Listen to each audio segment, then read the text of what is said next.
Good morning or good afternoon. I'm not too sure. Mark, is it? Yeah, it's 5 to 12 on a Saturday, with the day before the Casterton Cup, the FOODWORKS Casterton Cup. Um, Obviously, Pete Morgani, or Morgs as most know me, doing a little bit of work social media wise, or the Facebook page in particular for the Casterton Club this year. And we're doing a little interview here with the club president, second term, Mark Davis. How you going, Mark? Yeah, good. Thanks, Morgs. And yourself? Yeah, good, mate. Although we were just talking about the weather, I think a little bit drier at Casterton than what it is here at windy, old, cold, wet Ballarat. Yeah, no rain. About half a mil overnight, but a bit of wind, but yeah, not as cold as Ballarat, that's for sure. Yeah, I went past Lake Wendouree and all the swans and the ducks have gone to Tasmania. That's how bad it is here. Yeah. Anyway, we have the Casterton season about to kick off. And obviously tomorrow, as we mentioned, we've got the FOODWORKS Cup. We've got a couple of maiden hurdles, and we've got an open hurdle, and obviously the Two Rivers steeplechase. So that's something we'll talk about in full a little bit later on. Just in general, Mark, obviously a very strong club, a great jumping club, Casterton. You've been at the helm for like the second year this year. Always been a good committee, strong committee, all going well in that sense. Yeah, no, look, it's all going well, Pete. Look, we're a very passionate club about jumps, especially with the live hedges over the steeple. Look, yeah, the track's in magnificent condition for a great day's racing tomorrow. Just can't wait. And it's also magnificent to have crowds back. It's just going to be so good to see that hill full once again. You mentioned to me off air that you've got 40 marquees fully booked, ready to go. So it's been a good response to, as you said, we're out of COVID and we can get crowds back. So that's been a terrific response from the public. Oh, it has. Magnificent. Look, the Casterton community is just so supportive of the race club, but on Cup Day, it's just to be out in the middle and look back and just see the people, it's just awesome. It's a magnificent viewing area. You've got that, it's like a velodrome area. You can get up above, you're sort of above the stand, or there's a stand beside, but you've got that hill area. You can get most of the crowd up there to watch especially when we get to the steeplechase, the Two Rivers, which we'll talk about. Yeah, no, the hill fills up pretty quick when the Two Rivers is about to start, that's for sure. Even where the car park is down to the left, there's plenty of room down there for people. Oh, well, I mean, I've been there myself and seen people just sitting and standing around their cars all the way down the home straight. Yeah, no, they few sneak in there and have a look. It is good. It's a spectacle to see the crowd up on the hill for the Two Rivers, that's for sure. And it is iconic with the live hedges. Nowhere else in Victoria, I think Oakbank, which is now unfortunately by the way, the only place where we've got the live hedges, they've been trimmed up, looking good, ready to go. Yeah, Gary Norris has done a magnificent job on them. They're looking spectacular. Just talking about the committee, and obviously it's a strong committee and a committee that's all volunteer and worked hard. JD got everyone all wrapped up. JD obviously brings a lot of banter and a lot of fun to the committee or to the club as his racing manager. Is that his role? I don't want to bug him. He's a club manager. Club manager, right? Yeah, don't give him too much glory. No. I reckon he'll be in better nick tomorrow morning than what he will be Monday morning. I'd say so, Pete. Yeah, he'll be a bit slower on Monday, I think. All good. Just moving forward a bit. Obviously, I think he got an extra meeting this year, so we've got 5. Is that correct? Yeah, but this year we're lucky enough to get 5 meetings, which is good. So it's a great for the club to get that extra meeting. And there's been a bit of renovation and so forth going on. People that haven't been to Casterton for a little while will notice a new mounting yard setup, but also the home straight on the crowd side, the rail. There's all been, I think it's all that new white safe rail. It's all from the 100-metre mark back to the winning post, I think, on this side. Yeah, that's it, Pete. The all new mountain yard. And now the spectators will be able to get right next to the track. We used to have a double fence with a drain. All that's been filled in. And now the people can get right on the fence to see the action. It'd be good to see. Yeah, they'll be right up at close and personal, which is fantastic. I've seen a few photos and we've popped a few up on Facebook that Yeah, it's just going to look terrific and a lot more accessible for the crowd, which is great. Yeah. Just rolling forward, the club's also big with trials. Now, I know we're not trialling after this meeting, but as we get into the club season, the track's going to be open up for trials again.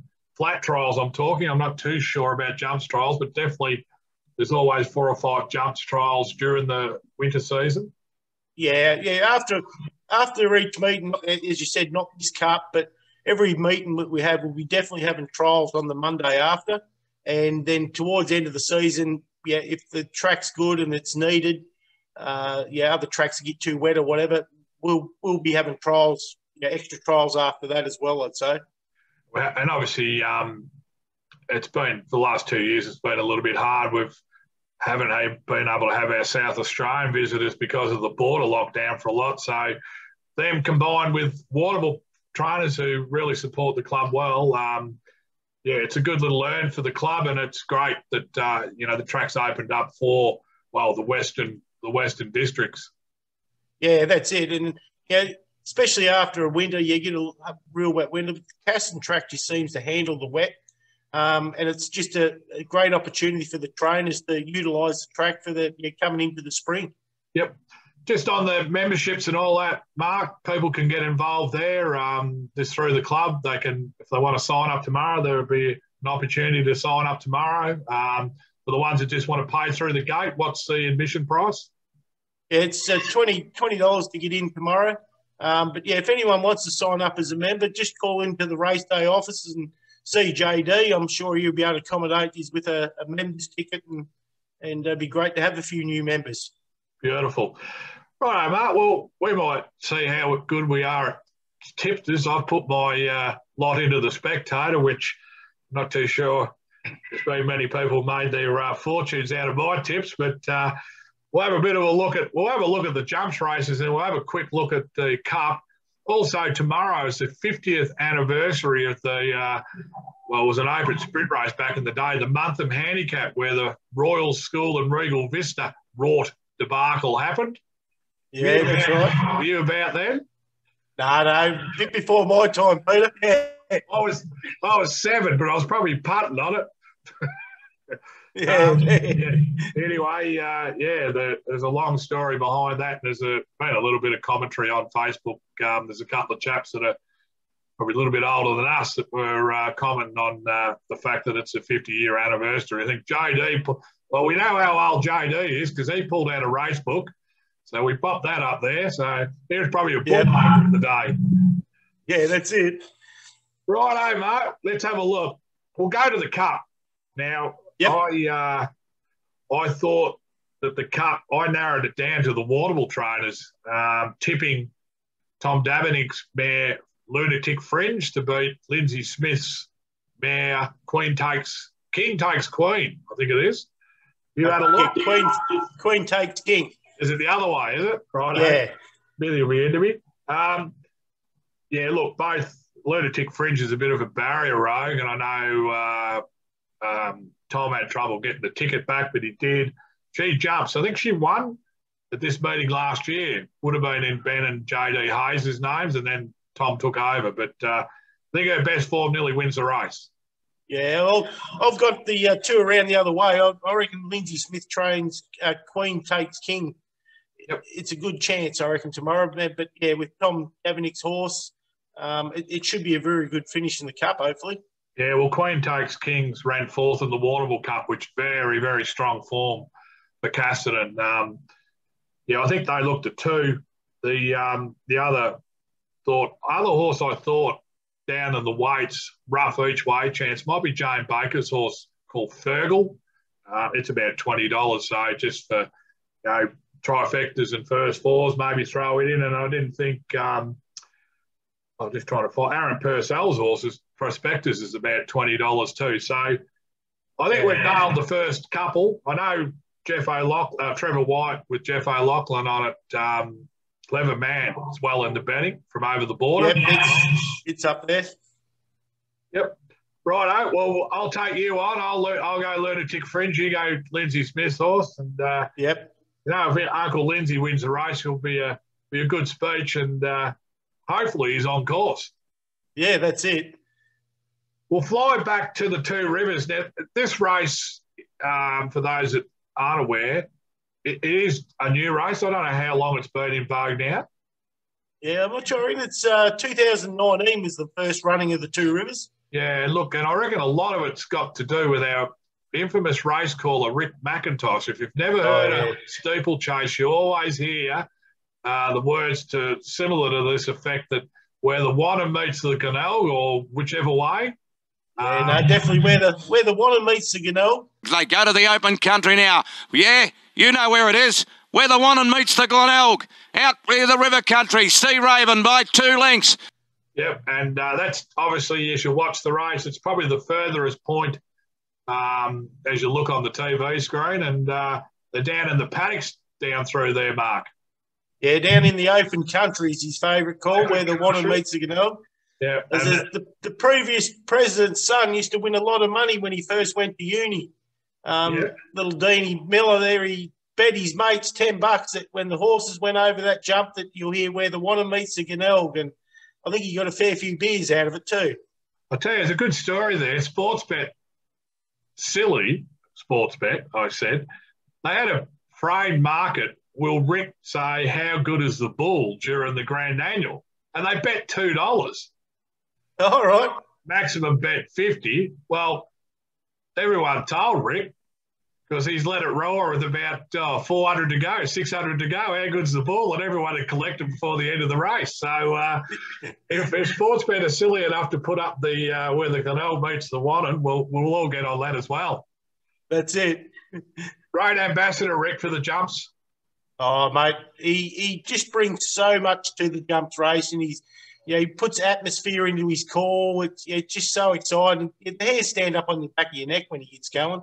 He certainly adds another layer, and I got nothing against any of the callers. They all do a fantastic job, but Rick just paints a picture, and it's his passion that shines through. Yeah, dead right there. Right, mate, well, the Two Rivers, Stevie Pateman's got 4 of the runners. Yeah, Steve got 4 in.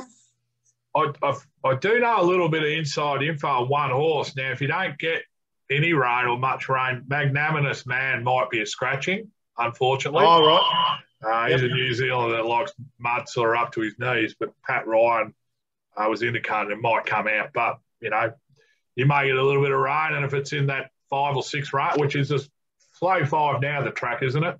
Yeah, it's rated a soft 5, yep. Yeah, would it a bit wetter down the paddocks or not? Similar all the way around? It's pretty consistent the whole way around. Yeah. Anyway, whether it runs or not, Stevie Pateman's got half the field. And if Magnanimous Man comes out, well, he's got 4 of the 7 runners. I've thought around Stevie. I've gone for a Simon Wild runner called Elverson. Just got pipped in I think it was the first race of the carnival. No, it wasn't. It was the middle day. A horse called Once We're Lost beat it the neck. I think he leads and wins.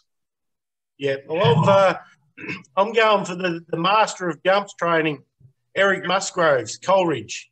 Coleridge, yeah. Yep, it's ran here plenty of times before, knows the course well, and with Eric Musgrove with a jumper in, you've really got to look seriously at these horses. Absolutely, and it ran. I think it ran in the Galleywood and ran 5th behind Sort of Boy. So a pretty strong form. Obviously going to the fences now. Eric's doyen of the game, been involved as a trainer for 30 odd years, I would think now. Yeah. Yeah, no, Coleridge is in my places, and I think Historic has got reasonable form at Casterton. One on the track, might have been last year. So, Pateman, great rider. He's not riding, but he's certainly shown his hand as a trainer as well. Good all-round horseman, Stephen. Yeah, definitely he's there, Steve. Getting good for the jumps racing. Passionate too. He didn't let those Oakbank boys go without giving them a few clips around the ear hole. No, that was he's still standing up for that. Beautiful. Yeah, so righto, well, Elverson for me and Coleridge for you, and let's hope they all get around safely. As you mentioned, we've got 2 maiden hurdles. Quickly just have a look at them. I notice there's no betting up. Well, I haven't got the betting up. I don't know why. As I flick through here, this is live TV, a live video at its best. Just trying to work out what I tipped in the. I think I tipped Flying Piero in the first. Oh, yep. But maiden hurdles open. They're all coming from probably a bit of Warrnambool form, a bit of first times over, so it's a little bit hard to line up the form. But I'll go with Flying Piero. Yep. And the other division, I don't know if you've had a quick look. The other division, I like Prushka's thing, Akuna Matata, and there was one of, I think it was the top weight of Richie Cully's that Pateman rides. Called Capilani. I think it might be a decent jumper from over the ditch over at horse coming over from New Zealand. So Richie Cully, obviously, he's had his eye on it, brought it over. Yeah. Got 2 wins on the flat. So if it can jump, it'll be pretty hard to beat. Mr. Pateman doesn't throw his leg over him if they haven't got half a chance, and he'll obviously get a good ride from Stevie as well. That's it. Yep, and he knows the track well. Yeah, and the open hurdle, I'm really looking forward to this. It's for 2 reasons. We've got Count Zero of Wilds, who won on the Carnival, and also Lord Piero, and that was the horse that young Megan Dunseith rode to be the first female to win a race at the, I think the first female to win a jumps race. Jumps race at the Bull, yeah. Yeah, and at the Bull. So Count Zero's $3, Lord Piero's $10, and Mara and Eustace have got Roland Garris as $3.20. So, and Gay Waterhouse has got a runner as well, Hush Rider. So that open steeple, open hurdle is a ripper race. Oh, it'd be a good race, yeah. And the other thing too, Morgs, we forgot to mention the Two Rivers steeple this year is $100,000 prize money. I was going to mention, how good is that? Yeah, and the hurdle race, I think they're up to $30,000. It's just great prize money, and to add an extra spectacle to the day. Oh, absolutely, and I think too with the maiden hurdles, I don't know if the bonus still rolls. When you win your maiden, there was a $10,000 bonus over the last 2 or 3 years as well. Yeah, I'm not sure if that's still in. To encourage, horses to, once they finish their flat careers or too slow for their flat careers, just to get them into the hurdle races. So, and I think it's been vindicated because you've got an extra maiden hurdle, so there's the numbers are up and about. Yeah, there's seem to be plenty of jumpers around at the moment, which is good for the sport. Yep, I've got one with Amy McDonald. And, we're just waiting for rain, mate. We're just waiting for rain. That's right. Time will come next June meeting in Casterton. Yeah, well, I was going to say we might be down that way. You'll get me to the track then. That's it. So they're the hurdles, the steeples. So that first 4 races are all over the jump. So it's a great start to the day. We mentioned 10 to 12 is the first race, so it's a nice early start. You can forget about church tomorrow. Just go straight to the racetrack. Yeah. As we mentioned, it's 50 years since that the month of Rort. That race is on the calendar here today. I think it's just been back. It hasn't been around for a while. Is that what you were saying? No, I think this is the first year for a while. It's a benchmark 70. Yep. Sprint. So it should be a good race. I'm having a bit of a look. I actually tipped a roughie in the paper. I think Lindsay Smith will go close with Our Win Spirit, but I actually tipped a horse called Overkill at Dennis Staffy's only for the fact that I seen a trial on Monday at Terang. Yep. And went real good winning the trial. So Dennis, veteran trainer, been around for years, and a lovely fella. He's actually got Fabian Spirit in the race as well. Both at odds could be, worth an each-way ticket. But, Lindsay Smith and Our Win Spirit. Lindsay will have a team there. They'll be all fired up, ready to go, so it'll be hard to beat. Yeah, yep. I don't think we've got too much more to go on about. Unless you've got anything that you want to fly out to the public or out to the... No, just like to see everyone there tomorrow. The weather's meant to be fine. There's talking late showers, so hopefully they come at about 4:30 after the last. But, just encourage all the Casterton community to get out and enjoy their day and see the new surrounds, and hopefully it's a magnificent day racing and the crowd enjoy their day. Warm weather, cold beer, good racing. Ticks all the boxes, mate. That's the trifecta. That's the try. Won't pay much. If we get the 3, we're laughing.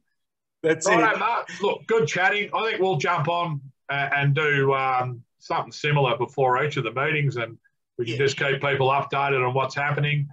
Just a bit of a shout out to Will Gordon, who won't be riding there tomorrow. He had a bad fall in the Grand Annual, and he got sort of beat up a little bit, liver and shoulders, and they do it tough. Those jumps boys, they earn every dollar they put in the bank, and Will will probably miss the most, the rest of the season. He's rode 5 winners. He's leading the premiership for the jumps boys with Stevie Pateman. So shout out to Will, and get better soon, mate.